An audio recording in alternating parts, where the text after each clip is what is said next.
ইন্ডাস্ট্রির অন্যতম জনপ্রিয় গায়ক সোনু নিগম সম্প্রতি লাইভ পারফর্ম করতে গিয়ে এক অপ্রত্যাশিত পরিস্থিতির সম্মুখীন হয়েছেন। স্টেজে গান গাওয়ার সময় হঠাৎ পিঠে মারাত্মক ব্যথা অনুভব করেন তিনি, যা ছিল প্রচণ্ড যন্ত্রণাদায়ক। তবুও ভক্তদের জন্য গান থামাননি, বরং পুরো শো চালিয়ে যান একই এনার্জিতে। একটি ভিডিওতে সোনু বলেন, এটা আমার জীবনের সবচেয়ে কঠিন দিনগুলির মধ্যে একটি ছিল, কিন্তু একই সঙ্গে সবচেয়ে স্যাটিসফাইংও। গান গাওয়া আর মুভ করার সময় হঠাৎ এই ব্যথা শুরু হয়। প্রতিটা ছোট্ট নড়াচড়াই মনে হচ্ছিল ব্যথা আরো গভীরে ঢুকে যাচ্ছে, কিন্তু আমি কখনোই চাই না যে ভক্তদের কাছে আমি কম কিছু দিই।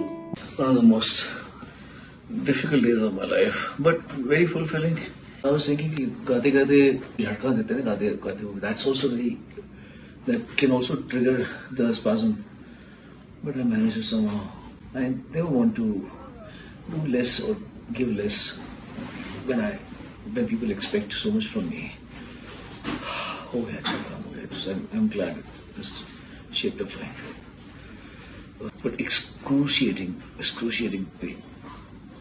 मतलब कैसे बने, लग रहा था जैसे मैं एक नीडल मेरे स्पाइन में लगा रखी है और इतना से यहाँ वहाँ और घुस जाएगी नीडल स्पाइन में घुस जाएगी। It was like that, really bad. এই কঠিন মুহূর্তেও তার দৃঢ় মনোবল ছিল প্রশংসনীয়। শো শেষ হওয়ার পর সোনু ইনস্টাগ্রামে পোস্ট করে দেবী সরস্বতীর প্রতি কৃতজ্ঞতা প্রকাশ করেন। তার এই প্রতিশ্রুতি ও পরিশ্রম দেখে ভক্তরা ভীষণ আবেগপ্রবণ হয়ে উঠেছেন।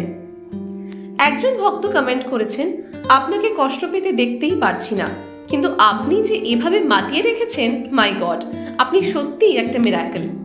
ঈশ্বর আপনাকে অনেক আশীর্বাদ করুন। অনেক ভালোবাসা ও আলিঙ্গন প্রিয় সোনু। আরেকজন লিখেছেন, আপনার এই ব্যথা দেখে মন খারাপ হয়ে যাচ্ছে, দয়া করে নিজের যত্ন নিন। সোনু নিগমের সঙ্গীতের প্রতি ভালোবাসা ও ভক্তদের প্রতি দায়বদ্ধতা সত্যি অনুপ্রেরণাদায়ক। প্রতিকূল পরিস্থিতিতেও তিনি যে দৃঢ় মনোবল ও অসাধারণ পারফরমেন্স দেখিয়েছেন, তা প্রমাণ করে যে কেন তিনি সবার প্রিয়। আমরা তার দ্রুত সুস্থতা কামনা করছি এবং সারা জীবন তার মধুর কণ্ঠে গান শুনতে চাই।